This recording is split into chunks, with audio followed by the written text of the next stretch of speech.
Between December 2010 and 2011, members of the violent Boko Haram terror group made a gradual return to Maiduguri, the capital of Borno State, Nigeria, effectively making the abodes of communities no-go areas. Before their return, the insurgents had in July 2009 fled Maiduguri after 4 days of fierce battle with the Nigerian armed forces, which led to the destruction of the insurgents' headquarters and the death of their supreme founder, Sheikh Mohammed Yusuf.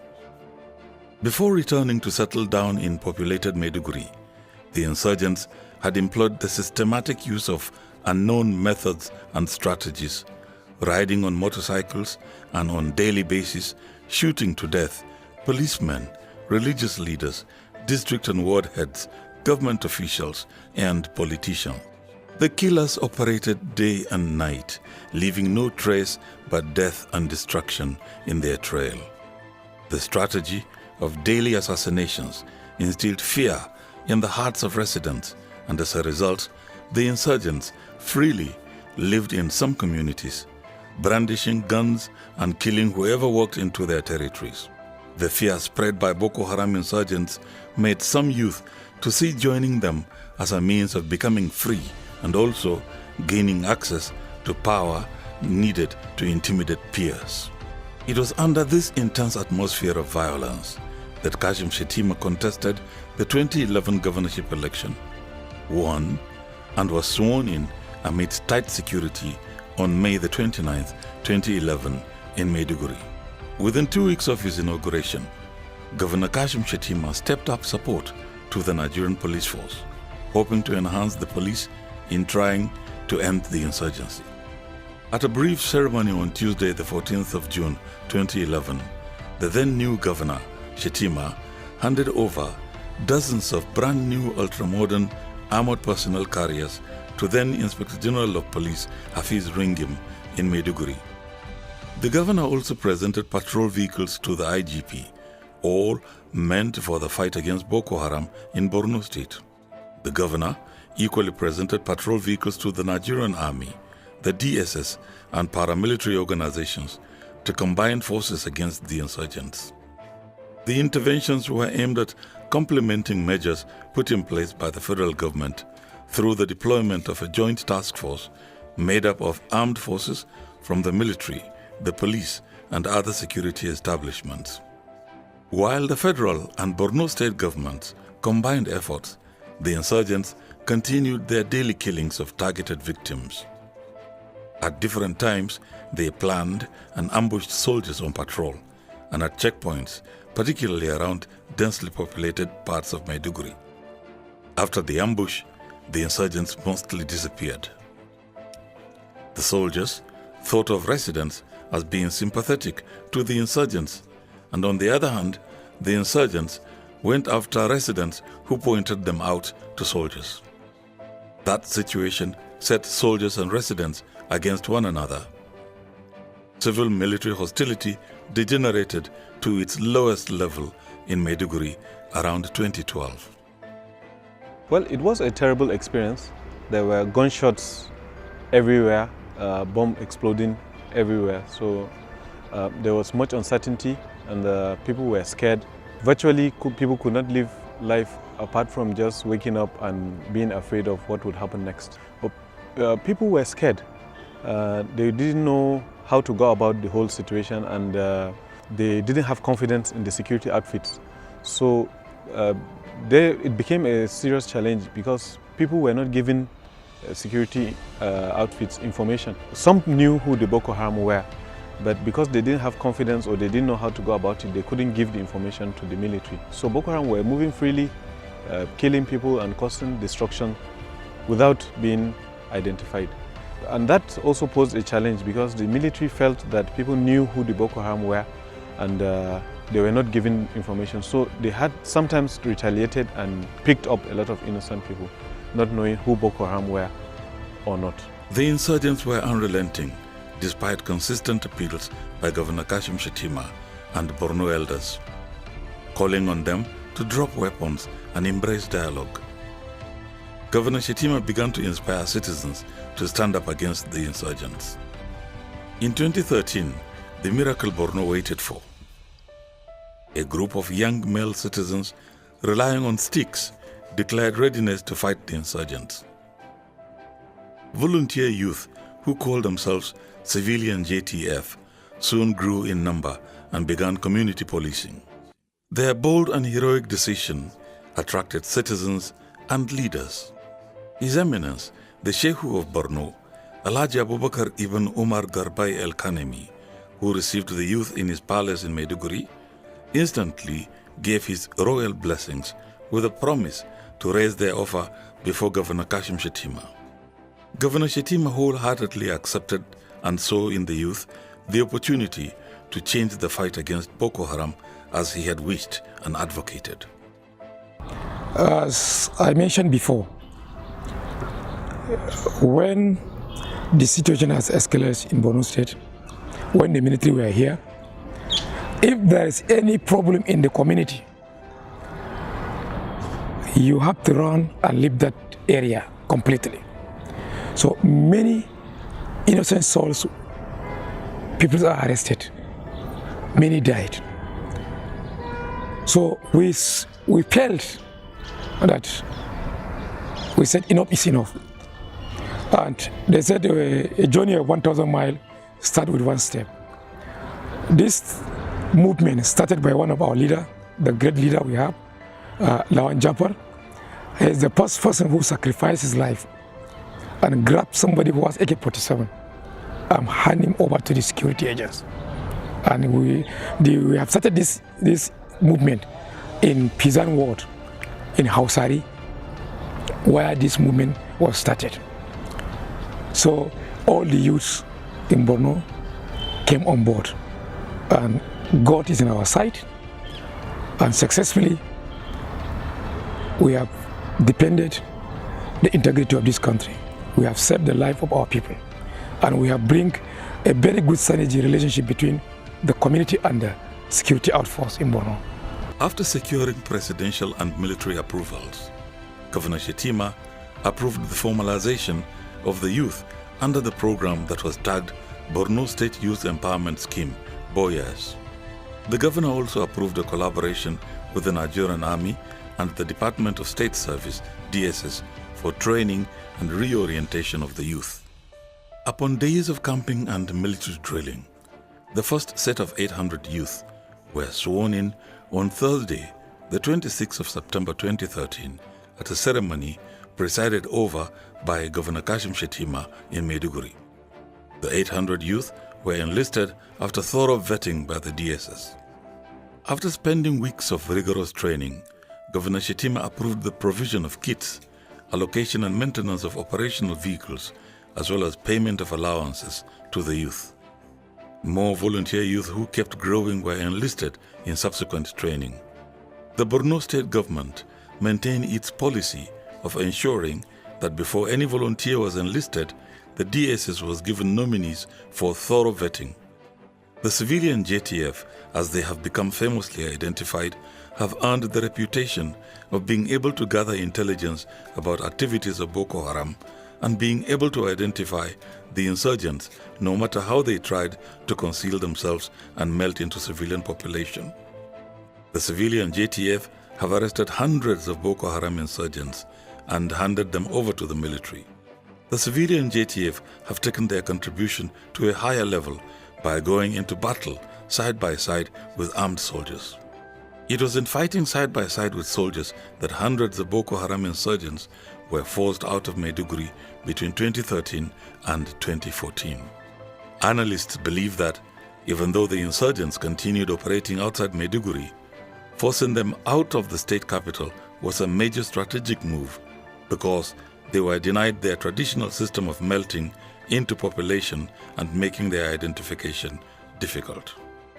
The insurgents chased out of Maiduguri had made living difficult, but chasing them away made them lose residential opportunities with their families, while their ultimate goal of taking over the state capital in declaration of caliphate had been stopped. In addition, Maiduguri's serving as command and control center for the military would have been near impossible if the insurgents had remained in the capital. Without doubt, chasing the insurgents out of Maiduguri, as done by the soldiers with support from the civilian JTF, was significant in the fight against the insurgency in Nigeria. In making the fight against Boko Haram domesticated, Governor Shettima introduced a neighborhood watch which involved the recruitment, kitting, and equipping of hundreds of the youth volunteers in the civilian JTF who operated within the wards they lived in. The initiative aims to enhance community policing with an objective of preventing day and night infiltration of communities by insurgents and other criminals. The civilian JTF volunteers have grown in number, with thousands of young men and women making huge sacrifices to defend Borno and its people. As of January 2019, more than 26,000 members of the civilian JTF had been continually engaged in almost all the 27 local government areas in Borno State. Of significant note, the Borno State government under Governor Kashim Shettima has since 2013 been solely responsible for the complete funding of the civilian JTF, especially the recruitment, payment of allowances, funding of intelligence gathering, kitting, provision and maintenance of operational vehicles in hundreds. The government of Borno State, under the able leadership of His Excellency, the Executive Governor of Borno State, Honorable Kashim Shettima, who also doubles as the Chief Security Officer of the state, immediately summoned for a State Security Council meeting. An emergency State Security Council meeting was called. We have a new situation at hand. These are a group of young men that name themselves as civilian JTF and are chasing members of the insurgents group, arresting them and handing them over to the security operatives. So there is a need for us to sit down and review their activities and know how to come in as a responsible and responsive government. To this end, that meeting was held, and in that meeting, we resolved to invite members of the CJTF. It all started in Hausari ward of the metropolis. The leadership were invited, and we had a robust discussion with the leadership of the civilian joint task force. Their sole aim was to actually arrest members that belong to the Yusufia movement, or rather Boko Haram, which are the insurgents, to arrest and hand them over to security forces. Now the government sat after they were discharged from the meeting to review their activities, and then we came up with a platform of profiling them, bringing them on board, and then to work hand in hand with the security forces. Now, one thing became very glaring in the process. As a result of the emergence of the civilian joint task force, there was a new synergy between the relationship of the civil populace and the security forces in the state.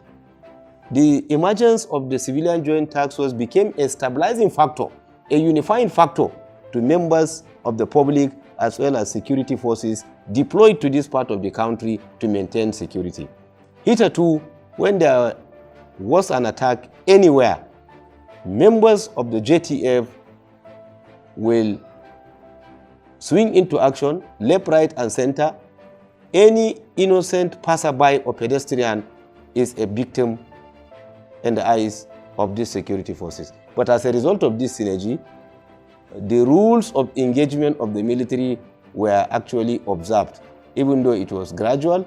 But at the end, the military actually started to observe their rules of engagement. The government sat and sanctioned their activities with a command and control structure. I was given the responsibility to head the civil aspect of the civilian joint task force, whereas the operational aspect of civilian joint task force was under the military. It's either the garrison commander or the intelligence commander of the 7th Division of the Nigerian Army that is in charge of their deployment, and instructions are being given to them by the military. But logistics and other activities of the Joint Task Force, Civilian Joint Task Force, are actually coordinated and facilitated by my office. Even as these youths have continued to support gallant efforts of the Nigerian military and other security agencies operating in Borno State, Governor Kashim Shettima has been of the opinion that the fight against Boko Haram should combine both coercive and economic approaches. Governor Shettima's perspective was informed by his findings that in some instances, Boko Haram leaders recruit teenagers who they pay as little as 5,000 naira to either set schools ablaze or to spy on soldiers and report to the insurgents the vulnerability of soldiers sequel to being ambushed by insurgents. Relatedly, aged women were found to being recruited by the insurgents to ferry or keep weapons belonging to the insurgents for fees of 10,000 naira or even less. With his understanding of the correlation between the Boko Haram crisis and poverty, Governor Shettima adopted numerous measures in fighting poverty, improving education, and creating job opportunities. Beneath the mayhem of Boko Haram, underneath the nihilism, lies the real cause, which is extreme poverty. And once we address the issues of extreme poverty, destitution, hopelessness in Borno, this madness will naturally evaporate. This is why we are determined for the past 8 years to ensure that we make robust investment in education, especially girl child education, in poverty alleviation, with grassroots socio-economic empowerment program is our major tool towards adding value to the society. And I think we have made some appreciable progress. The governor first ensured that even while more than 20 local government areas were being occupied by Boko Haram from 2013 to 2015, displaced workers of these 20 local government areas were still being paid their salaries. The aim was to make them sustain themselves. Most of the workers were responsible for the needs of their equally displaced persons. Similarly, financial support was being regularly given to dependents of victims to prevent citizens from joining Boko Haram out of hopelessness and frustration. The governor also introduced policies of ensuring that government items like school desks were mass-produced locally, while residents were patronized in procurement and labor in different government projects.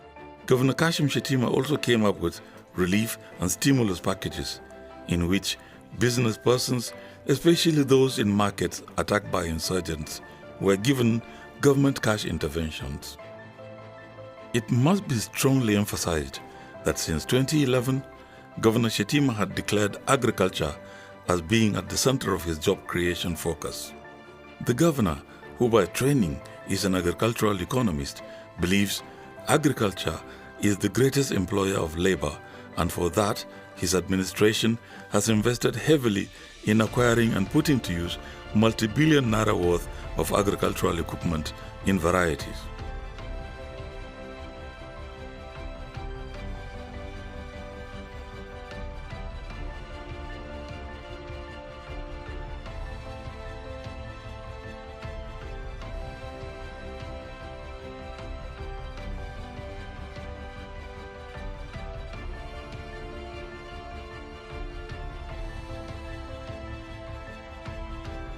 The governor approved the deployment of some of the equipment to safe farm locations in the state. The governor also approved the establishment of a seedlings multiplication center, which is designed to produce high-yielding seedlings that will increase harvests for farmers. Governor Shettima was, however, concerned that farmers in the state lacked opportunities to gain more by adding value to their produce. This formed his number one basis for constructing from scratch a new industrial layout in Maiduguri. From a different angle, Maiduguri, the state capital, has grown far bigger in population, arising from migration of numerous families who seem to have permanently resettled themselves in the state capital after escaping from their different locations and local government areas. The new population from all parts of Borno required a new strategy of preventing economic explosion by creating opportunities for the millions of people now living there. Located in Jimtilo on the Maiduguri-Damaturu Highway, the new industrial layout is directly opposite the Borno State University, which was also established by Governor Kashim Shettima. Industries in the layout are designed to share common strategic resources like electricity, water supply, security, and ease in transport for evacuation, while some byproducts of factories may become raw materials for others. The layout also has vast land resources meant for the purpose of future industries that can be of private development, taking advantage of some potential concessions in land allocation and taxes by the Borno State government. A total of 10 factories are being established. In most of them, machinery have already been imported and assembled and are completed structures, while infrastructures are being put in place. These industries include a plant for processing of tomato, another factory for the dehydration of onion and ginger, a corn chips factory, and another factory for processing of fruits juices for mango, carrot, watermelon, and other fruits. There is another factory for processing of cassava and a waterline plant. The industrial layout equally has a plant for production of solar panels, with the capacity of producing 120 megawatts of energy annually. The solar panel factory is believed to be the biggest in Nigeria. The industrial layout also has an experimental farmhouse with a facility for automated weather control for research-based growing of over 3 million seedlings of different crops every season. We are now facing a very grim situation, what we call security challenge from Boko Haram. But you also should know that the underlying causes of those insurgencies and so on and so forth is poverty. We are opening up opportunity for people to really become very useful members of the society. If you choose to be a farmer, I think you are not going to lose value of your crop. You will be able to harness it and use it. If you want improvement on your cropping pattern, we are ready to partner with you on that particular line. Those who have the capacity, who are willing partners, especially the young ones, we can show them the modern agricultural techniques. And we have very vast land. We have got very good water source. Don't look at it like we don't have rain. We don't have much rain, but our rain-fed irrigation is very good, especially for those people who are dependent on the rain-fed irrigation. But then those people that want to go a little bit deeper, especially maybe 60 meters, they'll be sustaining their irrigation throughout the year. And the wisest way of sustaining irrigation through borehole or tube well is through drip irrigation, and we are providing them those opportunities, techniques, know-how and skill, and also open up the market for them. Poverty is the underlying cause of thinking in the outside the envelope to see what can we do to really ameliorate the effect of poverty, improve income, create employment, and also ginger the people to be very productive. These are the issues that are on ground.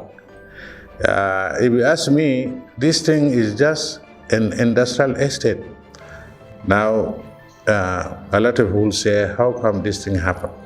I think it happened is because of the visionary leadership of Governor Kashim Shettima.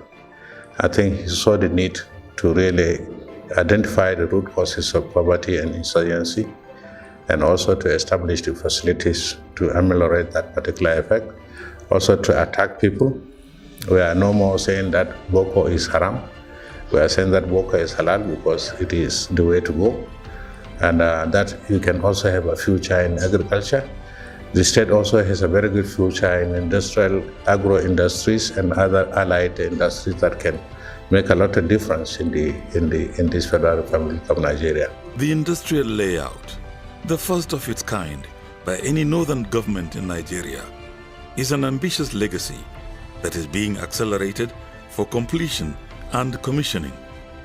This is one of many historical milestones to mark the end of Governor Kashim Shettima's administration in May 2019.